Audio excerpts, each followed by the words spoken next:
নতুন সংসদ ভবনের ছাদে ফাটল এবং ফাটল চুঁইয়ে জল গড়াচ্ছে সংসদ ভবনে এবং সেই ঘটনাকে কেন্দ্র করে ইতিমধ্যেই কটাক্ষ শুরু হয়ে গিয়েছে বিরোধীদের পক্ষ থেকে।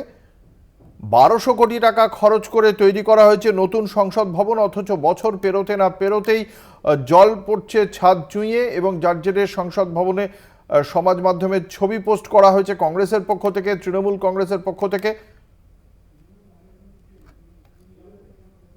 এ বিষয়ে আমরা রাজনৈতিক দলগুলির সঙ্গে কথা বলেছিলাম।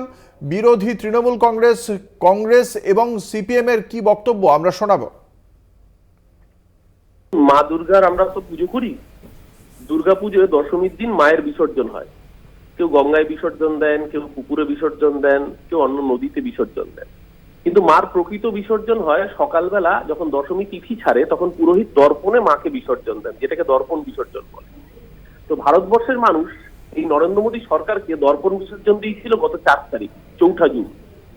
প্রতীকী বিসর্জনটা, আসল বিসর্জন ভারতবর্ষের গণতন্ত্রপ্রিয় মানুষ, ধর্মনিরপেক্ষ মানুষ গত 4 জুন নরেন্দ্র মোদী যারা বলেছিল আপকি বার 400 পার, তাকে ক্রাসে ভর দিয়ে হাঁটতে বাধ্য করে 240-এ নামিয়ে বিসর্জন দিয়েছিল।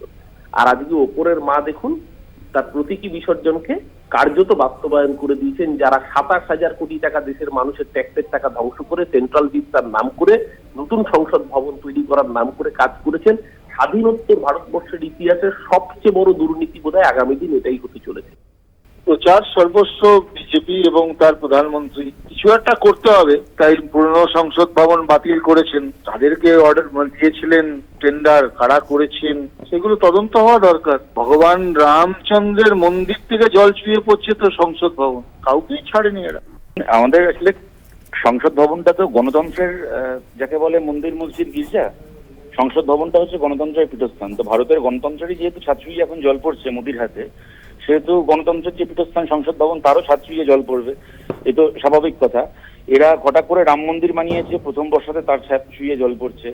নতুন একটা সংসদ ভবন বানালো আমাদের মানুষের ট্যাক্সের টাকায়, তার ছাদ ছুঁয়ে জল পড়ছে। আর এরা যবে থেকে সরকারে এসে তবে থেকে আমাদেরও কপাল ছুঁয়ে জল পড়ছে। আপনারা শুনলেন বিরোধী রাজনৈতিক দলগুলির বক্তব্য।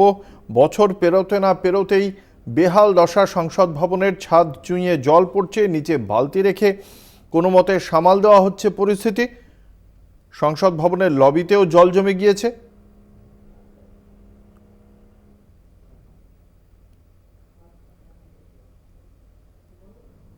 অযোধ্যার রাম মন্দিরের পর প্রধানমন্ত্রী নরেন্দ্র মোদীর সাধের সংসদ ছাদ বেয়ে চুঁইয়ে পড়ছে জল।